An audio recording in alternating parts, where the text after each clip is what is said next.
Ruben Amorim has been sacked. Meu Deus. For the rivals, it's a sad day. Vou ser sincero, it's a sad day. I wanted him to stay. Vou ser sincero. But all jokes aside, he needed to go. He needed to go. To be honest, he should have been sacked ages ago. Ruben Amorim has been sacked.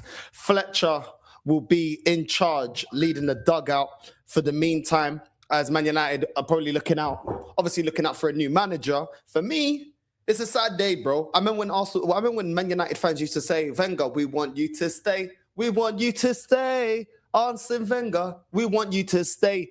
I wanted Amorim to stay, man. If I say sincero, I wanted him to continue. Yeah, I mean, give him a 10-year contract, give him an extension. Yeah, I mean, but at the end of the day, look, I'll be real. The football is horrendous. Certain players not getting played, like Kobe Mainoo, ridiculous. Double pivots of Ugarte and Caicedo, not good enough. Ugarte is not good enough. Questionable decisions. Playing Sesko the other day over Xerxes, for me, wrong decision. There's loads of things that you can look at this manager and say, yo, he's not good enough. Let's just get to the facts. Ruben Amorim, 47 games, 15 wins, 19 losses, 13 draws. That's not good enough for Man United. But I'm saying sincero, bro. You know what I'm saying? I know all the Man United fans that watch the channel. I know you guys are having a great time right now. Relieved, happy, as you should be. As you should be. I don't think the football was good enough. Not enough trophies. Do you know what I mean? You could listen. This is how I look on it. You can take horrible football if you're getting trophies, but you're not getting trophies. Mas que tipo da porcaria é esse? What are you getting? And I know there's a lot of Portuguese fans. As a fellow Portugueser, let me just say right now, Ruben Amorim is a Benfica legend. As a rival of Man United, I'm happy that he dug you lot to the trenches. You know what I'm saying? Because I've got no love for Man United. But at the same time, all the Portuguese fans out there said, oh, Ruben, mas está complicado, mas give him time, shut up, man. Shut up. Because you don't say that when it's Porto. You don't say it when it's Benfica, and you don't say it when it's Sporting. Let's just be real. In Portugal, you either win or get the F out. We've even brought back managers before that have won things, for example, at Benfica, like Jorge Jesus, that won the league. When he came back, didn't win, sacked. Schmitty, another one, came back, sacked. So let's not do that. To all the Portuguese out there, do you know what I'm saying? Oh, Ruben Amorim, but he's a good coach. Listen, some coaches are good within certain leagues. Ten Hag looked amazing at Ajax. You know what I'm saying? Ruben Amorim looked amazing at Sporting, but you're not good enough for Man United. Let's just be real. Even though I'm a rival of Man United, even though I've got no love for Man United, eu não quero saber. Do you know what I mean? Eu não quero saber daquela equipa uma merda. But at the same time, this guy made it seem like Man United didn't have any quality. Like Man United ain't got no ballers. Man United do have ballers. Man United do have good players. Do you know what I'm saying? Kobe Mainoo is a very good player. Xerxes is a good player. Cunha is a good player. Casemiro is a good player. Lenny Euro is a good player. Heaven is doing really well at Man United. So, man can't sit there. Mbeumo is a good player. It's not like Man United ain't got no good players. And the way that he got him performing, bro, it's not good enough. It's not good enough. So, at the end of the day, it's valid. It's valid. Big money's been spent, and there's expectation. There's expectation. There has to be expectation. Man United used to be the standard in this country. I'm just going to be honest, yeah? For anybody that's too young to remember, I remember when Man United were the standard in this country. Well, I can't say this country right now. I live in Barcelona. But Man United was a standard in England. We have to be honest about it. 13 league titles, 2 Champions Leagues, winning a treble. They were the standard. The way that this club has been run recently, I think the ownership are throwing, cool. I feel like they're using Ruben Amorim and trying to throw him under the bus. The problem is that now the fans are directly looking at you guys. Jason Wilcox and all these other men. They're now looking at you. Don't think you're saved. Don't think you're saved. Ruben Amorim was part of the problem, but he wasn't the complete problem at Man United. A lot of things at Man United ain't been run correctly. Let's just be real, bro. Do you know what I'm saying? Let's just be real. Two things can be right. Ruben Amorim was a problem, but he also wasn't the complete problem. It was part of the problem. And these guys are the ones that appointed him. You better get the next appointment right. Because these Man United fans, they look like they have enough. I know Ruben still had a lot of supporters, but this has come out from the club. Ruben Amorim has departed his role as head coach of Man United, the club said in a statement. Ruben was appointed in November 2024 and led the team to UEFA Europa League final in Bilbao in May. With Man United sixth in the Premier League, the club's leadership has reluctantly made that decision.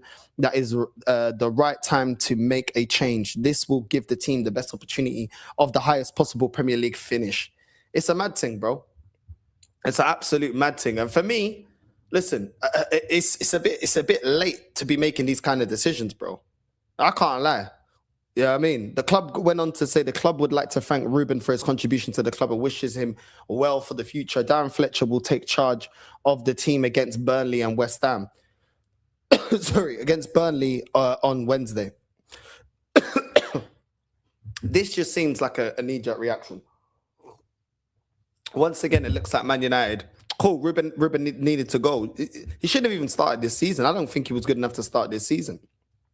Yeah, I mean, drawing against Wolves, drawing against Leeds. And Man United were getting bopped off the park in the first half against Leeds. It's crazy, bro. I can't even lie.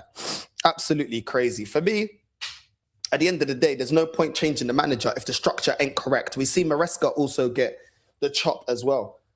Was Maresca the problem? Some Chelsea fans would say, yeah, he's the problem. But that same problem won you the conference and won you the Club World Cup. And even though you may not rate those competitions, you still got to win it. Because if you don't win it, then you'll be like, yo, this guy's not good enough. So you're damned if you do, you're damned if you don't. At the end of the day, Maresca might have not been perfect, but Maresca was still getting over the line to win some trophies. Do you know what I mean? Now the ownership, cool. Now the Chelsea fans are going to be looking at the ownership same way, thinking, okay, cool, no worries. You said it was Maresca, cool. You didn't want to build a team around Maresca, cool. Now get a manager that can get the most out of Garnacho, can get the most out of Gittins, can get the most out of all these players, Pedro Neto, whoever the case may be. Get the most out of Delap. So I think the Man United hierarchy, I think they'll be very naive thinking, oh, well, now we got Ruben out. Oh, well, everything's... Nah. Now you got to get the right manager. Now you got to get a manager that can actually get over the line, win, has a style of play, makes the right decisions. But it's been ridiculous with Man United. It's been absolutely ridiculous. The way that their team has been set up. I'm sorry.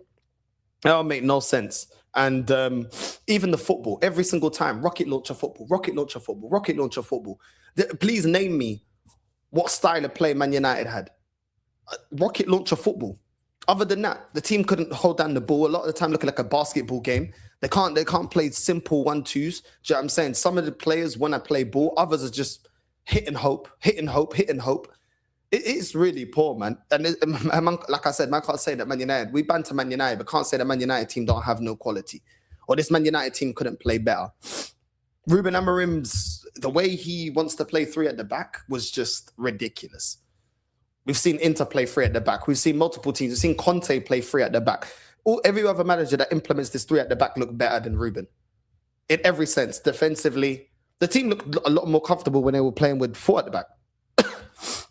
You know what I mean? And this guy's supposed to be a great coach. Nah, bro. Nah. That's just not good enough. Not good enough.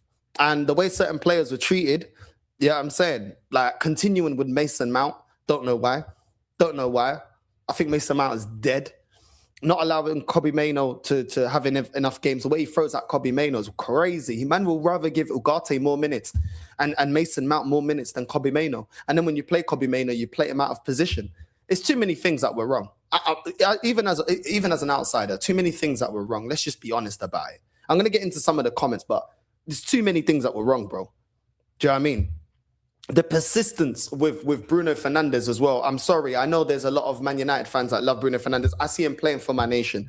I know what he is. At best, in this league, he's an impact sub. Can he get GA? Yes. Can he sometimes get a good assist? Yes. Can he score free kicks? Yes. Can he score a weldy? Yes. But at the end of the day, there's too many times where Man United want to play ball and he's spamming crosses and it's going to nowhere. Shots are going over the bar, losing possession, breaking down good counter-attacks, making the wrong decision at pivotal times on a counter-attack. These are the things that a lot of people that support Bruno Fernandes don't want to take into account. It's just when he scores a goal. Then it's, oh, my days. You know what I'm saying? Oh, my days. But how many times has he failed within a game? I see he's a very frustrating player, but you bring him off the bench to impact the game, yeah, he can get you GA. which is why I said play him as his impact sub. Listen, I don't want to fix Man United. I want Man United to stay broken. I'm an Arsenal fan. I got no love for these guys. And any Man United fan that is around my age group knows exactly why I got no love for Man United. But at the same time, I know how it feels. I know how it feels. These men were the same fan base that were laughing at us, laughing at Arsenal when we had Wenger, saying, oh, we would never be that club 6, 7, 8, 9, 10 years without a league trophy, without a major honour. Well, guess what? Man United could never be that. They couldn't even fathom it being like this. They couldn't even fathom, I'm telling you, my generation could not fathom their football club getting to this state. What's it, 13 years without a major? So do you know what? I ain't got no love for you guys. Because you, man, had no love for me when I was in the trenches. I'm still in the trenches. Don't get it twisted. I'm only out of the trenches when I win a major honour. But guess what? Aguenta, filhos da puta. Aguenta. And I hope with all my heart that the next manager is another project manager, is another process manager, is another one que va te fiar no inferno. Do you know what I'm saying? Because I'm telling you right now, I ain't got no fucking love for you, man. The shit I had to grow up, yeah. Rance said something one time, and it's correct. Yeah, it is correct. And big up to Rance, yeah. Rance said something. He goes, yo, we broke a lot of childhoods. And it's true. It's true. There was a lot of pain. Back then, my club was still competing, still winning 3 league titles. But at the same time, Man United, they were just annoying, bro. Annoying. So for me, I rejoice seeing you guys like this. Eu tô feliz. Eu tô contente. Do you know what I'm saying?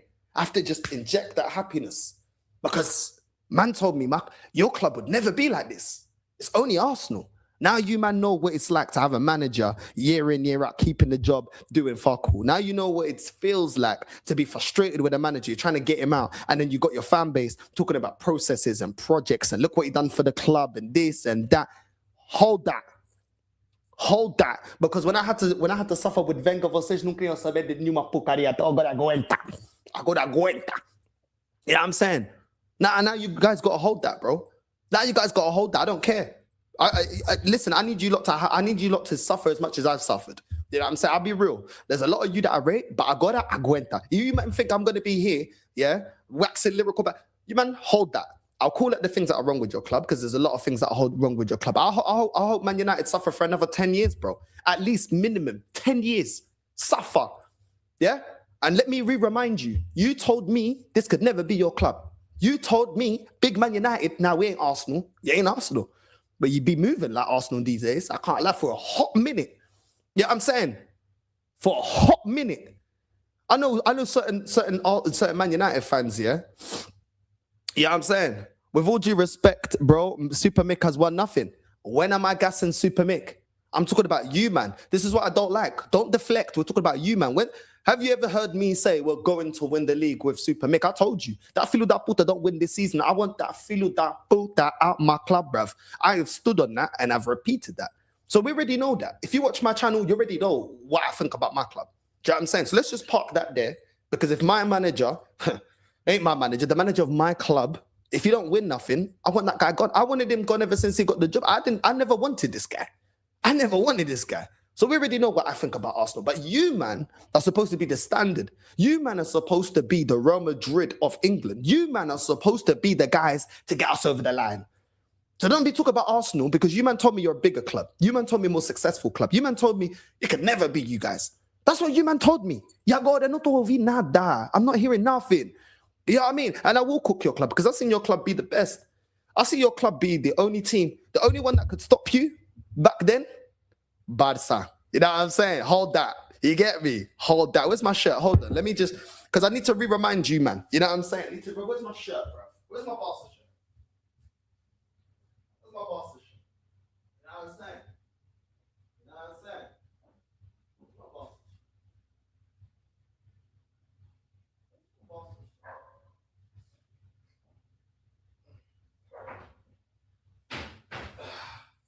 Let me just re-remind you, man. You know what I'm saying? It was this team. Do you remember? It's this team. Yeah? They used to smoke you in the Champions League. You remember? Yeah? You remember this one? Yeah? Yeah? Obviously not Yamin Yamal, obviously. You know what I'm saying? But you remember that one, yeah? You remember that one? Champions Leagues and that. You get me? Do you remember that? Do you remember the pain? You know what I'm saying? I can't lie. You must think I'm a dickhead. Listen, I'll talk the truth about your club, yeah. I ain't got no love for your fucking club. I ain't got no love for none of these lot. Do you know what I'm saying? I don't keep it real, but you remember this though? You remember it, yeah? I remember it. I remember it, bro. I was there. Do you get me? The pain that this badge inflicted, it was beautiful. You know what I'm saying? I loved it. Inject it into my veins. You know what I'm saying? I can't even lie. Let's just keep, where should we keep it so you guys can see it? You know what I'm saying? Hold on. Let's put it here. You get me? Put it here for you man to remember. You get me? There we go. There we go. You know what I'm saying? So you man can see that. So you can see that, yeah? Okay. You know what I'm saying? Nah, bro. You man need to hold that. I'm sorry, you man need to hold that, bro. Your fan base has become like my fan base. I see still a lot of Ruben Amorim supporters, Ruben Amorim ins. Oh, we didn't get a fair chance, this, and that, bro. There's a lot of real ones in your fan base. I can't lie. Saeed, Rance, Staffy. You know what I'm saying? Who else? Flipping Real King. There's a lot of real Man United fans that uphold the standards. There's a lot of waste men, bro. Do you know what I'm saying? There's a lot of waste men in your club, bro. But just remember this Champions League. Just remember these ones. You know what I'm saying? You know what I mean? Yeah, but you know, sometimes the enemy of my enemy is my friend. You get me? You get me? Sometimes the enemy of my enemy is my friend, Devante. We have to play 3D chess, bro. You know what I'm saying? I know what they did to us at the Champions League, bro. Allow it, bro. Right now, we're talking about them. Don't let them deflect. This is what they're going to do. They're going to start deflecting. We're talking about them right now. We ain't talking about me. You know what I mean? Like that girl on Love Island. It's not a test for me. It's for you. You know what I'm saying? Bro, exactly. How can we forget? Losing to Grimsby. How are we losing to Grimsby? Grimsby Town. Crazy. Do you know what I'm saying? Grimsby Town. Barca's treating me amazing, bro. I can't even lie. I got my Barca cup. I got my Barca thing. You know what I mean? It is what it is, bro. You know what I mean? Success. I don't care. I've been a true Barca fan for a whole 3 weeks, bro. Yeah, I'm saying, man can't talk to me about fake fan. Man can't talk to me about fake fan. Look at that. Zay, man. Get with the program, man. You, man, I swear down. Yeah, the enemy of my enemy is my friend, bro. You get me? That's what I got to do. Sometimes you just got to do it, bro. Sometimes you just got to nuke the whole place, bro. Do you know what I'm saying? That's what it is, man. Oh, my days.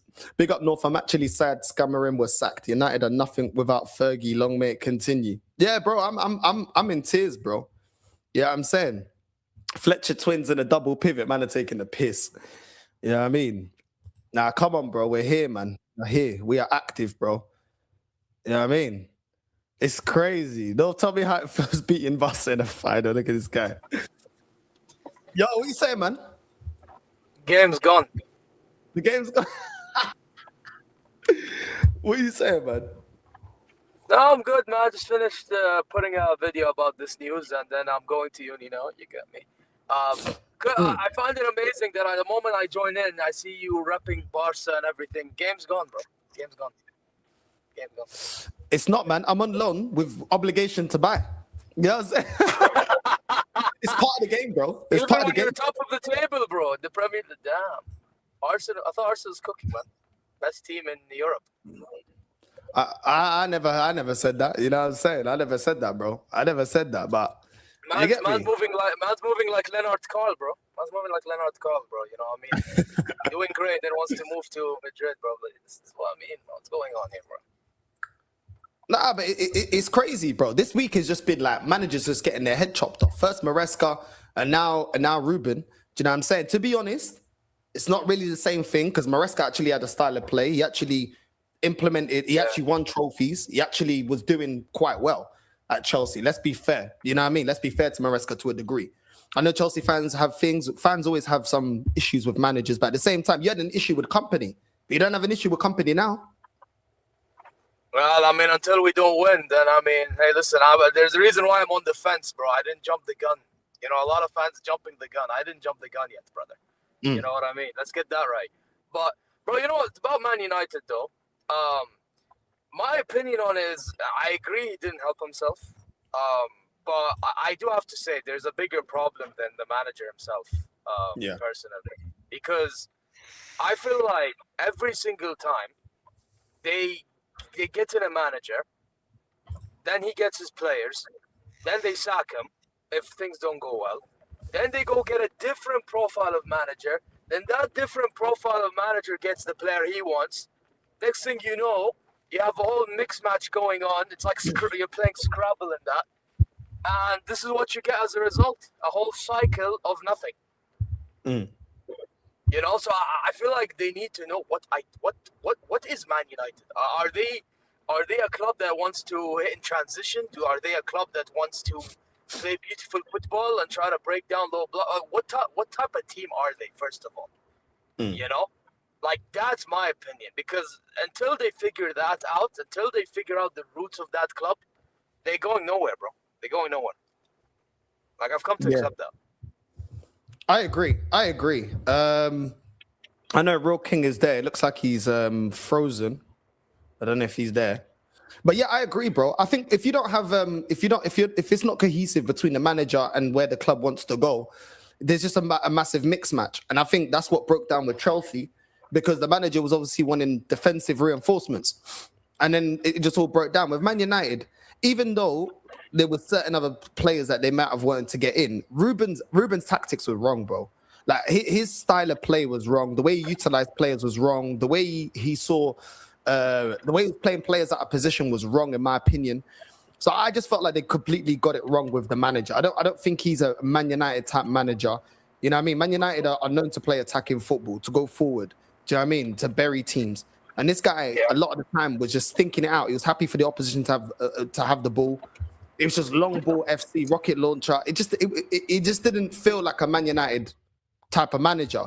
Real King, what you saying, man? You've been calling this out for ages, bro, and you finally got your day, bro. Your manager's been sacked, bro. What you saying, Real King, man? Yeah, big up Zia, big up Northside, and yeah, like, I'm relieved, bro. I'm happy and I'm relieved that this manager has finally gone. And this is the thing, bro. Like, you said it, you said it yourself, bro. It's like, bro, I'm so happy that this manager has gone, but that doesn't mean Ineos can get away with this, bro. Because I've been calling Ineos out for the longest as well, fam. I called out Ineos at the start of this season, fam, when they kept this manager after the Europa League final, and when they didn't sell Bruno Fernandes for 100 million. I called these men out, bro, because I knew from that point, I knew that these men wasn't serious, bro. These men wasn't serious from that point, yeah. So yeah, I'm happy that this manager gone, but I can't forget the fuckery that these men have done in it. I can't forget the fuckery that these men have done, because these men have kept the manager for too long in it, and this is the thing. Like, this is the thing. The amount of points that Manchester United have dropped, whether it's been against we've dropped points against Bournemouth. Yeah, we dropped points against Fulham, against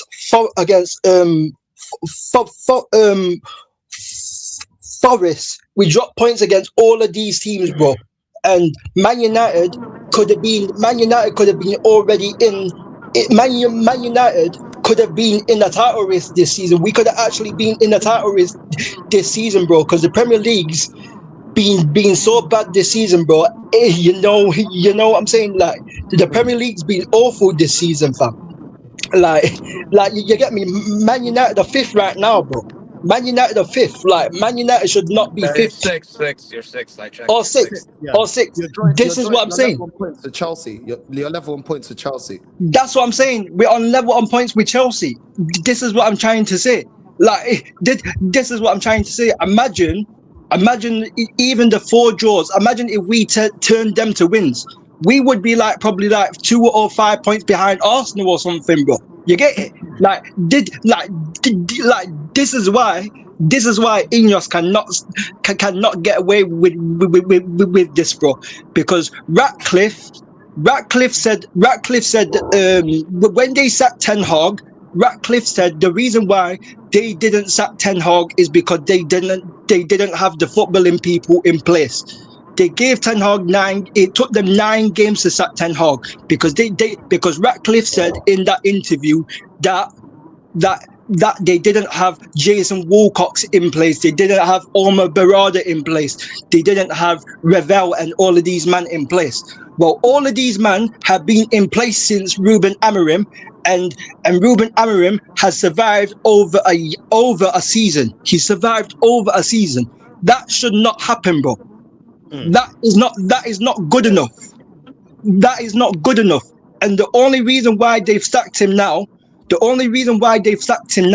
is because Ruben Amorim, if you saw his press conference yesterday, that's why they sacked him. Because Ruben Amorim called out the owners yesterday, bro. He called out the owners yesterday in the press conference. That's the only reason why that these men have sacked him now. Because if Ruben Amorim did not do that press conference and wasn't calling out the owners, he would still be in a job. He would still be in the job. So I ain't letting Ineos off the hook, because I know United fans, obviously we can be happy and we can be happy, but I know there will be a lot of United fans what will be leaving, what will be letting these men off the hook. I'm not one of these men. Omar Berrada looking like Voldemort, fam. I ain't letting that guy get away with it, bro. Omar Berrada was the person that appointed this man.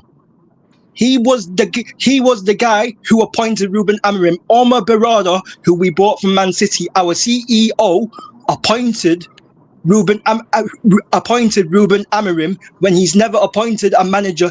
When he's never appointed a manager in his life. And Ratcliffe has to hold smoke as well, because Ratcliffe gave Omar Berrada that role. He gave Omar Berrada the role to pick Ruben Amorim when he's never appointed a manager in his life. So Ratcliffe can hold the smoke. Jason Wilcox can hold the smoke as well, because he's a sporting director. Yes, he's brought in good players.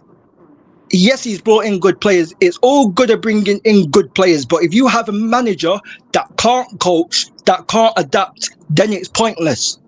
Yeah. He's a sporting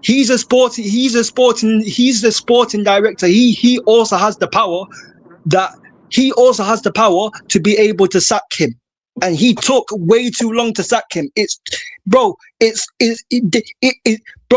I've wanted this manager gone, and Northside knows it, and I've said this on other channels. I've wanted this manager gone since Manchester United lost 4-1 against Newcastle last season away. We lost to Newcastle 4-1 last season away, and that was the last 10 games of last season. I said from there, this manager isn't good enough. Yeah, this manager could have been sacked after Newcastle. He could have been sacked after the Europa League final. If he wasn't sacked after Newcastle, he should have been sacked after the Europa League final, because losing to a Tottenham team. It should have been Europa League final for me. Yes, the Europa League final, because Tottenham. I remember that game. They was without Kulusevski, Bergvall and Maddison. They were without 3 of their better players. And Man United pretty much had a full strength team, and we lost to these guys. Amorim lost to Tottenham 3 times in a season. 3 times. That was disgusting. Yeah, 3 times in a season, bro. 3 times in a season, bro. This man lost 3 times to Tottenham in a season. And people say, arguably, that's the worst Spurs team that they've ever seen, bro. You get it? So I don't want to hear any of it. Yeah.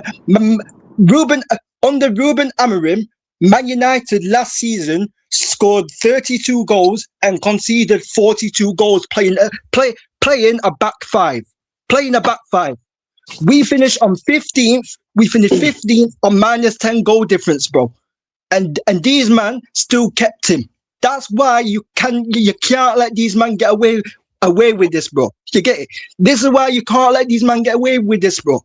You get it? So I am happy that this manager gone, but like you said, there's still problems there, bro.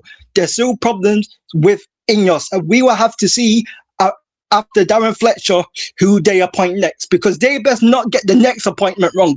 Jason Wilcox. This next appointment will be your first appointment, because he did not appoint Ruben Amorim. It was Omar Berrada who appointed Ruben Amorim. And by the way, Omar Berrada isn't a footballing guy. He's a financial guy. He's not a footballing guy. So Jason Wilcox, this will be your first appointment. Do not get this wrong, bro. Because I swear, you ain't gonna, bro, you've seen this real kingdom right now. You're going to see another side of me, bro. You get it? Like, you're going to see another side of me, bro. Because man's been through hell with this team, bro. You get it? Man's been through hell with this team, bro. You man have spoken about the best in class. You man have spoken about the best in class. These, like I said, if Ruben Amorim did not come out in the press conference and call out the owners, he would still be in the job. Because I said to Northside, because Northside asked me the question, I think it was after the Bournemouth game, why he's still in a job. And I said to him, the reason why he is still in a job is because these man has spoken about getting top 5, top 6, top 4. All these men have been bothered about is getting into Europe. That's what these men have been on. That's what all these men care about. These men care about business first. They care about business first, so that they can get their new revenue, so that they can get their new sponsorships to help build the stadium and buy their own businesses, bro. That's what these men care about. These men don't care about Manchester United Footballing Club. They care about the business side of it. That's it, bro. They don't care about Manchester United, bro. They only care about the brand and the business of Manchester United. That's why they are not full owners. They own 30%. The Glazers own like 40% of the club, but Ratcliffe owns 30%, so he's a part owner, but he still doesn't care about Manchester United. He couldn't even fully buy Manchester United. He couldn't even fully buy Manchester United, like that. So I ain't trying to hear it from none of these guys, bro. You get it? I ain't trying to hear none of it from none of these guys. Yeah. Ruben Amorim, good riddance, bro. All I have for you is bad words, bro. All I have for you, I am not going to give you any praise, bro. You've done nothing. You've done nothing to earn my praise, bro. You've done absolutely nothing, bro. You get it. You get it. 38 win percentage, bro. minus 10 goal difference. Not having a clean sheet away from home. Having out of 20 games, only having 2 clean sheets. You don't deserve my praise. You don't. You don't, bro. You don't. I don't care if you wanted Ollie Watkins. I don't care if you wanted Ollie Watkins in front of Sesko. I don't care. Yeah. You wanted Semenyo over in Boomo. I don't care. You wanted Martinez over Lemons. I don't care, bro. You didn't do enough with the current players that you had. You didn't do enough with the current players you have. You've had Kobe Mainu and Xerxes suffering on the bench for time. I ain't trying to hear it. Bro. You get me? I ain't trying to hear it, bro. Because you could have adapted and switched things up. Like you said about Enzo Maresca. Yeah. He might have not wanted a lot of the players last season, but you know what Maresca did? He adapted and he tried things. He tried to adapt. Ruben Amorim, you can't even say that, bro. You can't even say that because you never tried to adapt. All you tried to do is stick with the same system over and over again, and it never worked. That's not stupidity, bro. That is pure fuckery, bro. Word to Jamaicans, bro. That's pure fuckery, bro. That's what it is. That's not stupidity. That's fuckery, bro. That's it. This man was on a sabotaging job like Ineos. This man wanted to resign. I think it was after the Brighton game. This man has been trying to get his payout, bro, and he's finally got his payout. He's finally got his payout. This man was smashing up TVs after the Brighton game, bro. There were rumors of him after when we lost 3-1 against Brighton, smashing TVs, bro. You get it? You know what? You know what I'm saying? This man has been trying to. This is like the third time that he's tried to resign, bro. You get it? So I ain't trying to hear it from none of these man, bro. So you know what? I want to quickly ask. Zir. Zir, you said there's a lot of top managers in the Saudi league. I don't watch the Saudi league. What's the best managers? What's the top 3 best managers in the Saudi league? Would you say? So as of right now, we have Inzaghi and Nasser have. I think George Jesus would do a job at Man United, believe it or not. Well, George Jesus is good. He went to was it Flamengo? He's in a Nasser. He's in a Nasser right now. So he was. he was with the Ronaldo team. Sorry. Yeah. Wait, sorry. No, he said the Ronaldo team. He said the Ronaldo team. Yeah, and Nasser. Yeah. So he's currently in the Ronaldo team. And Nasser, and they had a good start until they lost to Al Ahly and drew to Al Ittifaq. But they had a good start to the season anyway. With Al Hilal a few seasons ago, we went unbeaten. We did the invincible under George Jesus, and we won the domestic treble. You know, so that's another manager. Matthias Yesle, Lee Gunner always talks about him because he likes Al Ahly because of Mahrez. He's been very good for Al Ahly, so that's another manager. You know Sergio Conceição, Northside. He's with the Etihad right now. Yeah. From Porto, yeah. So the big 4 have managers that you guys probably know of. You know, and I think for Man United, if you want someone attacking, George Jesus is the one. I would say. The only problem with him is his imagine annoying to see. But right. That's about it. You know what I mean? Like, yeah. But yeah, that's answered the question, bro. Yeah, I just want a manager. Yeah, I just want a manager that can pick the right profiles and that can actually adapt, bro. Like, and get the team playing good football, bro. You get it. That's what I want, bro. And would you take Xavi? Yeah. Would you take Xavi? He's available. Would you take Xavi? He wouldn't. Like obviously Xavi is better than Amorim, but like obviously we've gone abroad with Ten Hag, and his footballs looks good. But obviously when he came to United, that didn't plan out. We tried to go for Amorim, who was abroad, and that did not obviously work out. Obviously, like his football looked good. Like obviously Xavi, I've heard things about Xavi about he's good with like young players, and obviously like he likes technical players and this and that. But I've also heard that Xavi is like a very emotional guy. Like he's hot-headed. He's very hot-headed. He's very hot-headed, and the thing is that I think he had a falling out with the board with is it Laporta? His name is at Barcelona. Yeah. He had a fallout with him, I think. Yeah.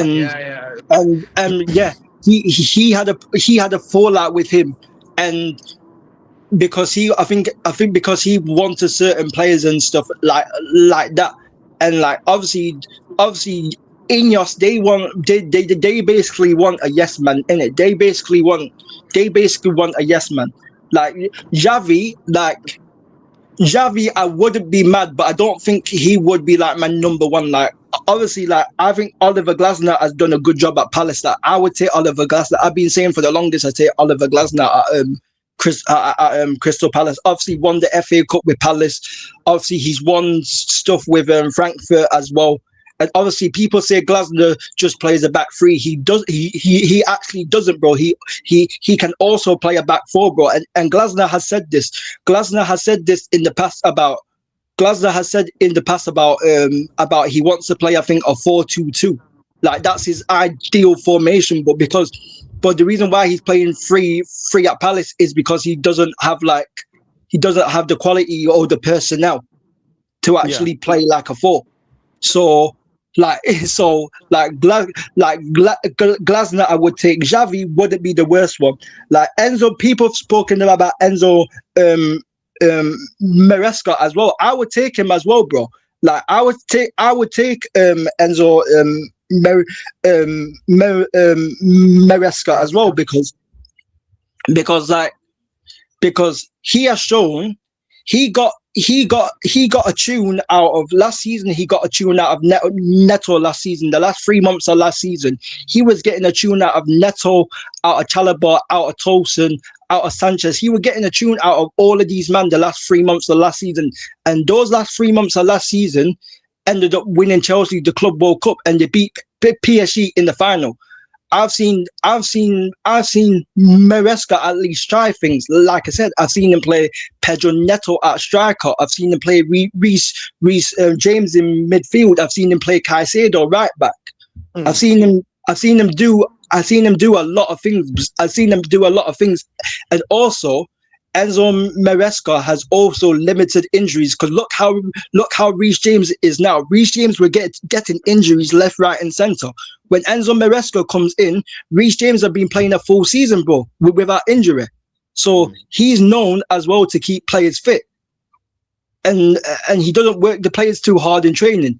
Because the last thing I want as well is a manager to be running these players into the ground. Because Matthijs de Ligt came out after the Tottenham game, and he said that they was tired in the second half. Bearing in mind we play one game a week, by the way. So that is crazy. But Enzo Maresca, Glasner, I would take them.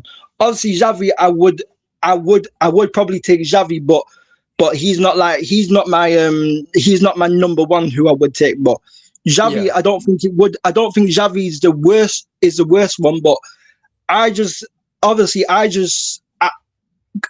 don't want another manager coming to this league about, I didn't know about the physicality of the Premier League, this and that. I didn't know about this about the Premier League, that about the Premier League. I don't want a manager to come in and say these things, bro. Because that's what Amorim has said in the past. I didn't know that the Premier League was this physical, and Ten Hag has said the same thing as well. Like, I don't want Xavi to come out and saying these stuff, bro, because I'm sick of going through all of these freaking long processes, bro, what end up with zero, bro, pretty much. With a trophy here and there, but it's still not good enough. Like you said, Man United, I'm happy that Man United win FA Cups and win Carabao Cups, but Man United should be at some point at the stage where they are dominating football. I want Man United to dominate, because Man United, and Lee Gunner has said this all the time. He has said that Manchester United used to be the English Real Madrid, bro. Lee Gunner has said that God knows how many times, bro. And it's true, bro. Man United used to be the English Real Madrid. So, like, Man United need to get back to that level, bro. So for me, like, Xavi wouldn't be the best thing in the world. Would it be the worst thing in the world? But again, like, I just don't think that Xavi would completely work as well, because obviously, like I said, the owners want a yes man, and Xavi is. And let me tell you, Xavi, I can tell that he's not one of them guys. He doesn't take no foolishness, bro. You get, he's not a yes man, bro. So I don't think the owners would like ever appoint Xavi. I don't think the owners would, because they want a yes man, bro. That's what they want. Pretty much. I hear that, bro. I hear that. I think I get, like, the fact that you guys have gone from Ten Hag and Ruben Amorim. I get why you guys are a bit like cautious of getting another manager from a league that looks good, but then you bring him to the Prem and he doesn't look as good. You know what I mean? Yeah. Enzo Maresca, I think Enzo Maresca will definitely get you a style of play. He's a manager that he does well against big teams. He knows how to win trophies. Yeah. But the only other thing with him, you know, like the same way you said Xavi's not going to tolerate, you know, not having certain things his way, neither is Maresca. Do you know what I mean? To be fair to Man United, to be fair to Man United, your recruitment has got better. Heaven's been a good signing. Do you know what I'm saying? Cunha is a good signing. Xerxes is not a bad player at all. Yeah. Mbeumo is a very good signing. I would have taken Mbeumo at Arsenal.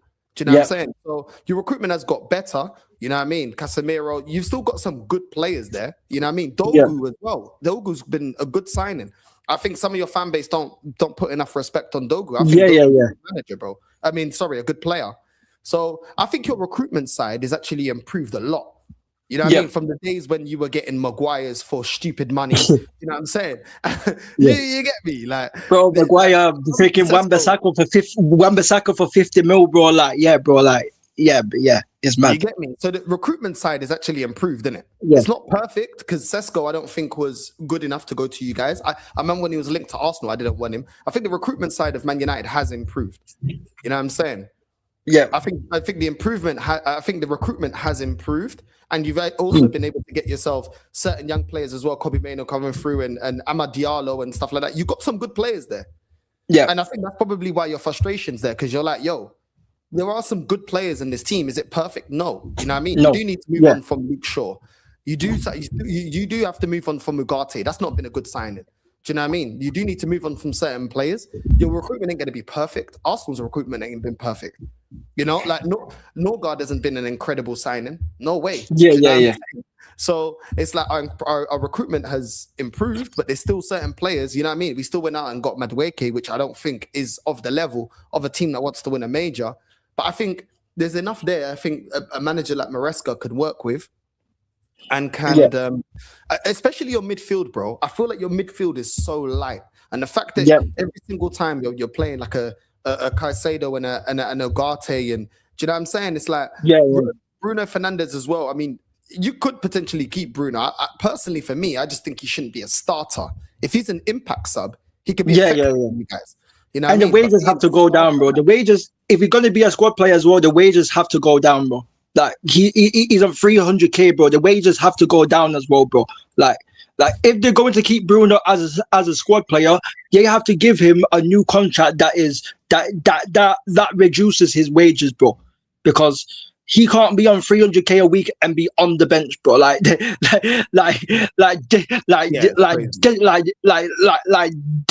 is the thing. But that's another decision, by the way, that's another decision that the owners bottled yet again. They could have sold Bruno Fernandes.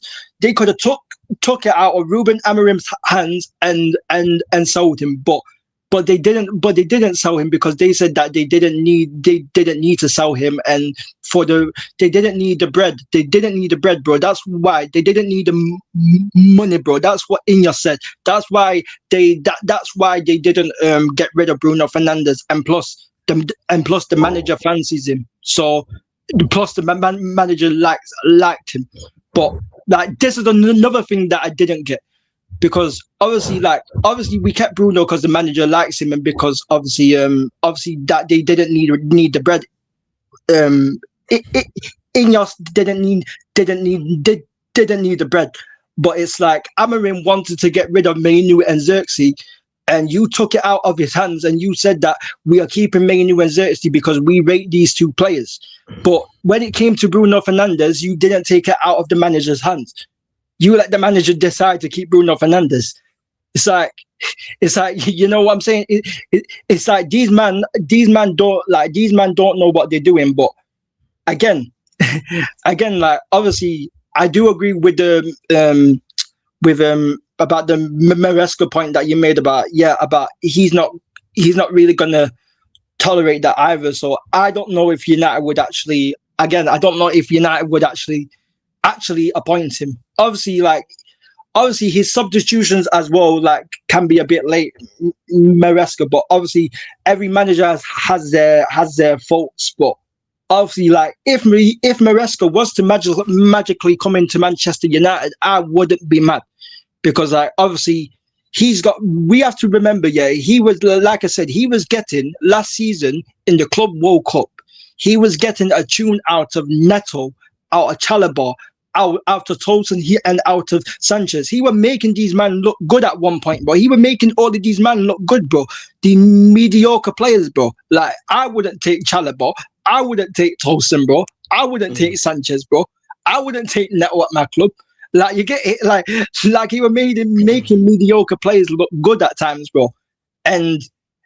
But that's a sign of a good coach, bro. But the reason why that obviously Chelsea are not performing as they once were, because Enzo Maresca has made mistakes this season, but the overall picture is because of the sporting directors. Because the sporting directors, like, what are you meant to do? Yeah, when the squad wasn't already great last season, the Chelsea squad wasn't the greatest last season, and then you give him this season, you get rid of Felix and Madueke and these men, and you replace them with Garnacho and Gittins, bro. And you get rid of Jackson and you replace him for Delap. Delap, I think, is a decent player for a mid-table team, but for Chelsea, he's probably not Chelsea's level. So again, you can only do so much, and this is the thing. But like I said, bro, I'm happy that this manager has gone, but I don't want my fan base to just forget about everything that Ineos have done, because these man, we've had Man United have had their 2 worst finishes under this ownership. So man ain't trying to hear it from none of these guys, bro. You understand? But obviously, like I said as well, I take Glasner as well. Glasner, I think, would be a good appointment. So, like, we will have to see it. What do you think they're going to do, though? Do you think they're going to wait for Glasner at the end of the season, or do you think they're going to replace him now? Because I keep seeing articles right now, Xavi and Maresca, the main 2 being linked to your club.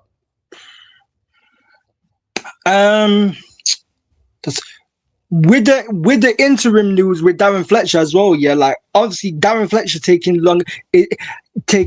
as an interim. I don't know whether Darren Fletcher going to be in charge for like 3-4 games. I don't know if he's going to be in charge for like 3 or 4 games like Ruven Nistelrooy was, or if he's going to be in charge for the rest of the season. But I've got a feeling that these men, I don't know why, I got a feeling that these men are going to wait until the end of the season to get whether it's Maresca, whether it's Glasner, whether it's Xavi. I reckon they're going to wait until the end of the season, because these men, like I said at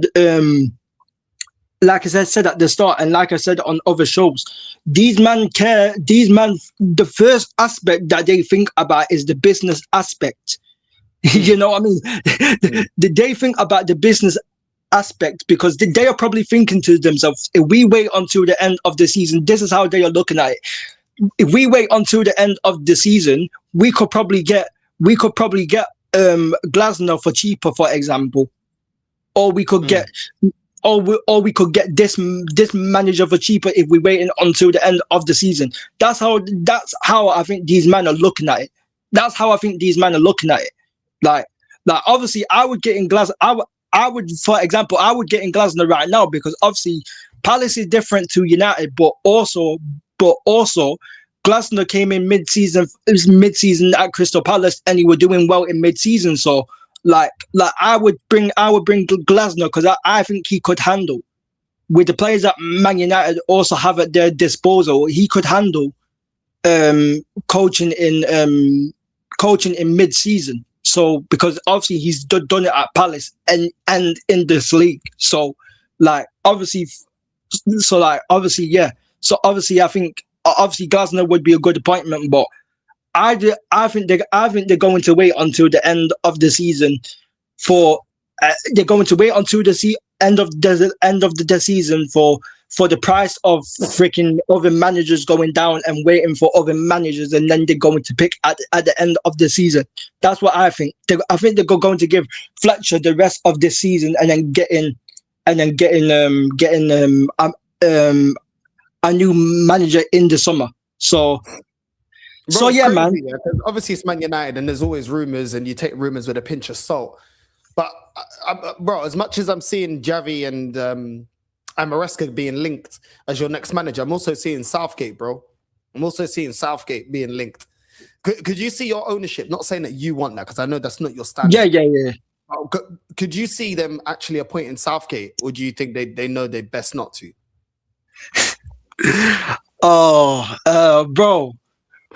Bro, you know what's funny? Yeah, is that I don't know if they would in it. Like, it's Southgate. To be honest, Southgate is a yes man, but I don't know if they would actually do it, because obviously the backlash of the fans and all of that. I don't know if these men would do it, but it's not the first time in it, because the last season the Southgate rumours was even there last season because Dan Ashworth was there. Because Dan Ashworth was there at the time, because Dan Ashworth used to work with the FA and that. So like obviously he's best mates with Southgate and that. So that's why there was last season. That's why there were stronger links for Southgate last season than there has been this season, because Dan Ashworth was there. But obviously with Jason Wilcox, I don't know, bro. I don't know whether if Jason Wilcox likes this guy or not. I don't have no clue, bro. I don't have no clue. But obviously I don't want Gareth Southgate at the club. I would lose my freaking head, bro. You know what I mean? I would lose my head, bro. You know what I mean? I'd be like Sid from Toy Story, fam. I'd be losing my head, bro. But bro, like I don't know. I dare they appoint Southgate because bro, the freaking fan base will be in meltdown, fam. I'm telling you, bro. They will get so much backlash, bro. I dare them to appoint Southgate, bro. I swear down, bro. I dare them, bro. You know what I'm saying? So you're also being linked with Ipswich Town's Kieran McKenna. He's also being linked. He's third in the championship with obviously Ipswich Town. I mean. It's mad. It's like every manager under the sun is getting linked with Man United, man. Like, yeah. Would you take Kieran McKenna?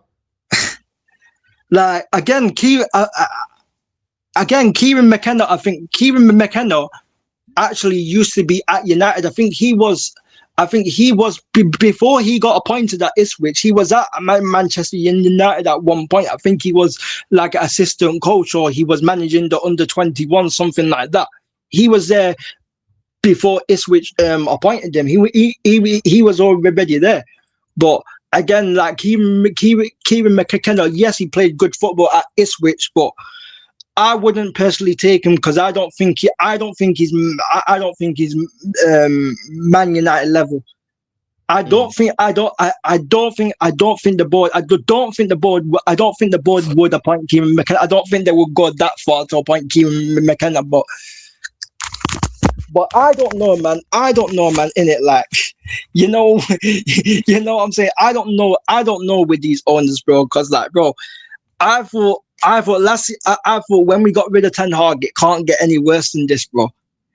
and fast forward now, we've had Ruben Amorim for like a season, like for a full season, and it's gotten worse. So you can never put that out of the question, But obviously, I don't know in it because like these like you said, our midfield is because I've been hearing a lot of links about the Belabor links again. I've been starting yet again. The Belabor links I've been starting yet again. It's like, bro, bro, just get me the midfield. If it's Belabor, bro, get freaking Belabor, bro. Like you said, the midfield is very, very light, bro, because if you really think about it like this, yeah, Manchester United only have, people say, oh, Bruno can play as an 8, Bruno can play there, or Mount can play there, or Kobe can play there. But it's like, these men aren't central midfielders. Mount, Bruno, and Kobe, they aren't central midfielders. These men are attacking midfielders. They're not actually central midfielders. The only central midfielders that Man United have is Casemiro, Ugarte, and probably Fletcher. That's it. That's it. That's the only central midfielders that we have, because Bruno and Kobe and Mount, they are more attacking midfielders. They're not actually central midfield. They're not actually central midfielders. So like, I don't know. I need to see what they do in January as well, because I get that. But don't you think like there's going to be pressure for you guys to get the right manager, because obviously Chelsea are looking for a manager as well? Yeah. You know what I mean? So if they then start having interest in a manager, you might be forced to move faster. Do you know what I mean? Yeah. Unless you're going for Maresca, then you can say, okay, cool. You could probably rate. But if you're going for like a Xavi, or if there's another manager that they want, The fact that another big English team is looking out for a manager, that may force your hand to act faster instead of waiting to the summer. Do you know what I mean? Yeah. But like I said, because it's mad. Because I've told you this story. I've told Rashid and I told you this story before. Because like Jason Wilcox, who's a sporting director, he was only given the sporting director job last. Obviously, he was there with Omar Barada last season under Ten Hag and that, but he wasn't a sporting director. He was a technical he was a technical director. He was a technical director at the time, but I think it was at the end of the season, or it was just after mid-season when they obviously sacked Ten Hag. Obviously, Ratcliffe gave. After when Omar Barada appointed Amorim, who's the CEO of the club, they gave Jason Wilcox the sporting director's job. They gave him the job. So this next appointment, like I said, this next appointment is going to be Jason Wilcox's first appointment, because he wasn't the guy who appointed Ruben Amorim. Jason Wilcox is supposed to be the footballing guy. We are all told, as United fans, we are all told that he's supposed to be this footballing guy because he worked at Man City and Southampton and these things there. But he is going to be his first appointment because, like I said, he did not appoint Ruben Amorim. Omar Barada, the financial guy at the club, he appointed Ruben Amorim because he is the CEO. But obviously now, because at that time, we did not have a sporting director because we sacked Dan Ashworth, who we chased for 2 months, and then we sacked him. And then obviously at that time we did not have a sporting director, but obviously we have the sporting director in Jason Wilcox. So I don't know what to expect, bro. Because like I said, it's going to be his first appointment, bro. So I don't know. Yeah, what to expect, bro. Because like, bro, it's mad. Because if this appointment goes wrong, bro, if this next appointment is worse than Ruben Amorim, yeah, Man United could actually be relegated, bro. If this appointment is worse than Ruben Amorim, so it's mad. It's mad, bro. It's mad. Mm-hmm. No, I hear that, man. I hear that. It's crazy, bro. I don't really know where your club is going from now. Like, I don't really know what the direction is of your club, if I'm honest. I don't really know what the plan is, bro. Like, it just seems all over the place. It seems scattergun. Do you know what I'm saying? You've gone from Ten Hag to Ruben Amorim that play two different styles. You know what I mean? You had Ole before. It's just I don't know, bro. That I don't get it, because I remember when Ten Hag was on the brink of getting sacked, because obviously you would have heard about Jason Wilcox, our sporting director, coming out and saying that Ruben Amorim needs to change the formation and this and that. But it was the same thing under Ten Hag. If United fans remember, yeah, when Ten Hag was on the brink of getting sacked, when we decided to keep Ten Hag, yeah, it was the same thing under Ten Hag, because Jason Wilcox, who wasn't the sporting director at that time, he was the technical director, but there were rumors going around saying that Jason Wilcox wanted Ten Hag to change his style of play to attacking football. But then you've got rid of Ashworth, yeah. You got rid of Ashworth, who was a sporting director, because you and him didn't see, because Dan Ashworth didn't see eye to eye with Wilcox and with Barada and Jim. He didn't see eye to eye with them, so that's why he left. But it's like Jason Wilcox, like I said last season, there were rumors going around saying Jason Wilcox wants to play possession-based football. He wants to play attacking football and these things there. But then they gave the job after, when they sacked Dan Ashworth. They gave the job to Omar Barada, who's never appointed a manager in his life. And Omar Barada appointed Ruben Amorim, who is not an attacking coach. Who is not an attacking coach. He's a coach that plays negative football. and Rocket League football launch and freaking launch school. That's what it is.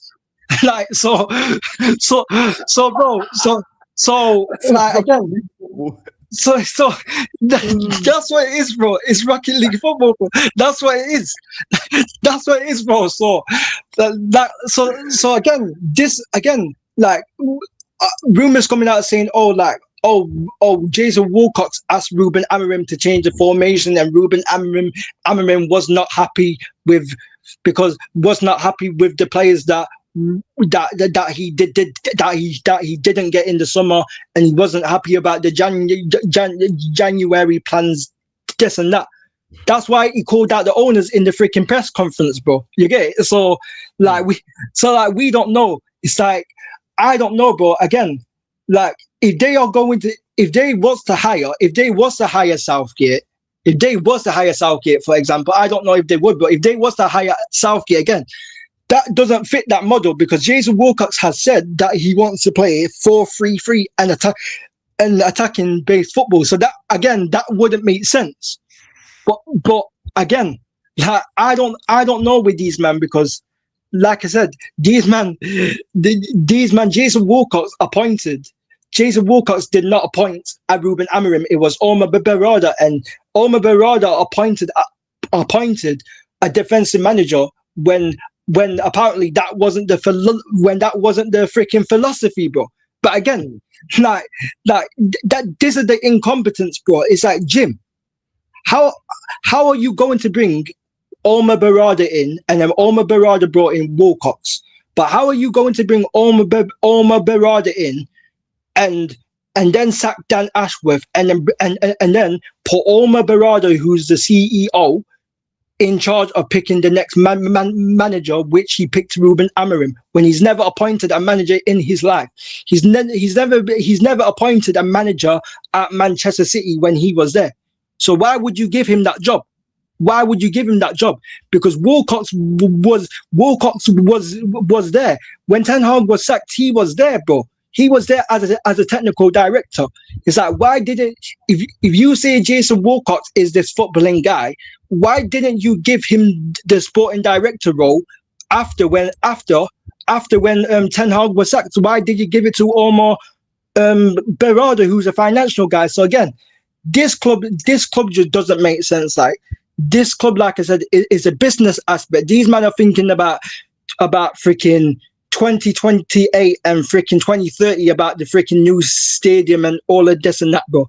That's what all these men are thinking about. These men are thinking about off the pitch stuff. So I don't know where my club is going, bro. I don't know what the identity is going to be, bro. But it's mad, bro. There's nothing else I can really say apart from that, bro. I just don't know what direction this club is heading in, because like I said, it's going to be Jason Wilcox's first appointment. So we've had two different guys at the football club. One's a financial guy that we've got two different guys now, like, what appoint different managers, because Omar Berrada, he appointed Ruben Amorim, and now Jason Wilcox, who is the sporting director, he's going to pick his manager for the first time. So I don't know what to expect. We've had two different people appointing different freaking managers, bro.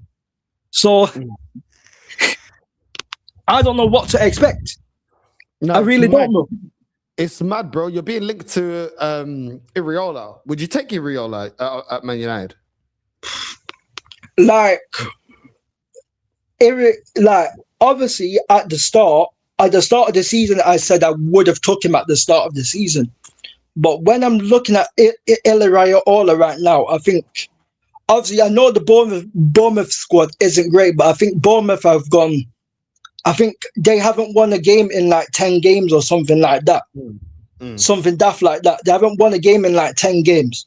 Like, Bournemouth are on like really bad run. Like, obviously at the start of the season, I would have took him because he did very well. He did very well in his first season at Bournemouth with the players that obviously he had.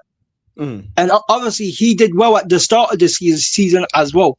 But it's kind of, but at the middle of the season, like, they've been on like this long run of bad form. and and and obviously I don't know whether that's down to his coaching or whether that's down to players that they have lost, because obviously we all know Bournemouth lost a lot of players. Obviously they lost Huijsen, and they lost Zabani. They lost like three of their back four. Kirk as well. They lost like a lot of their back four. They haven't had a win since October. Yeah, this is what I'm trying. This is what I'm trying to say. That's what's putting me off, bro. Because before that, they was on good form, but now they haven't had a win since October, so that has put me off a bit, bro. You get it? So like I said, I don't know whether that's down to his tactics or whether that's down to the players that he lost in the summer, because he started really well. He did well last season with Bournemouth, and he did well at the start of this season. But at the middle of the season, like, they've gone on a winless run. So I don't know, bro. I don't know. I hear it, bro. I hear it. I think out of the two, I'd much, if you're gonna get a Premier League ready manager that you could potentially get, you're going for Glasner or Enzo, innit? Like, yeah. Those are the two. Yeah, those are the two, because like they both won trophies as well. They've both worked with limited squads as well, by the way. Like Glasner's worked with a limited squad with low quality in Palace, and same thing with Chelsea with Enzo Maresca. It sounds mad because Chelsea are a big club, obviously, but like obviously if you see their recruitment is abysmal. You know what I mean? So like their owners, like Iqbali, Stewart, Joe Shields, all of these men have finished their club pretty much. You know what I'm saying? Because these men are just getting these young these young teenagers and getting these young players that don't have any quality. They're not going for the best young players. They're going for the worst young players. So it's kind of mad. But like both managers have shown, if you're going down the Premier League route, you have to go with Maresca or Glasner. You have to go with them two, bro. Those are the two for me that you have to go to if you're going that Premier League route. If you're not going down the Premier League route, then possibly Xavi. But like I said, but obviously yet again, but again, will Xavi be ready to work with the players that he's already got? Will he be able to adapt to the Premier League? We don't know these things, so again, it's very unknown, bro. You get it? No, I hear it, man. One thing that isn't unknown is Zaire Al Fayed that is there in his palace right now. This guy. No. You see him in his palace, you know what I'm saying? It's university, bro. No, it's university, man. Bro, where are you, bro? Where are you, Zaire? In my university, bro. Ah, okay. Oh, His okay. university. You know what I'm saying? Okay, I'm at university. I study in Alpi now. No, I was gonna ask a question. Like, don't you think Glasner's more of a cup manager?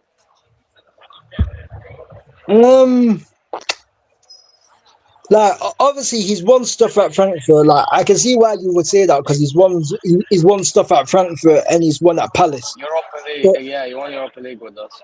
But he won the Europa League. But like you also have to remember is that in mid-season, bro, when he came in mid-season at Palace, bro, they was kind of a mess, bro.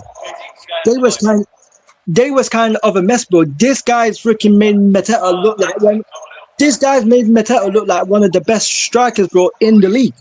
This guy's made freaking Mark Gay is a good defender, but he took Gay to the next level. He took even man like Lacroix and these man and Minos in there. Yeah, but Lacroix was already good in my opinion from the time of Wolfsburg. He's actually one of the promising center backs there, so I wasn't shocked. But obviously, he did fumble against Arsenal, which is a bit annoying. But it is what it is. Yeah, but obviously that's not obviously like he might have been good in the Bundesliga and that, but like it's not easy to adapt. You know what I mean? It's not easy to go to another league, yeah, and actually, you know what I mean, adapt to the league. And I think obviously he might have been a quality player, but also the manager still has to give him a platform. You get it? The manager still has to give him a platform to succeed. And that's what Glasner has done at Palace. He's given a platform to these men to succeed. So for me, I think Glasner is also I think Glasner is both. I think Glasner is a cup manager and a league manager. I think he can be both, bro. So I rate Glasner highly. I do. So you get me. So it is what it is. No, fairs, man. Fairs. Nah, I hear it, man. Yo, big up Quadra, man. What you saying, man? What do you make of all this news, man? As an Arsenal fan, what do you make of all this news? You're on mute, bro. Yeah, I'm here. You're here, yeah. I can hear you now. Yeah. Yeah, man. What do you make of Ruben Amorim being sacked, bro?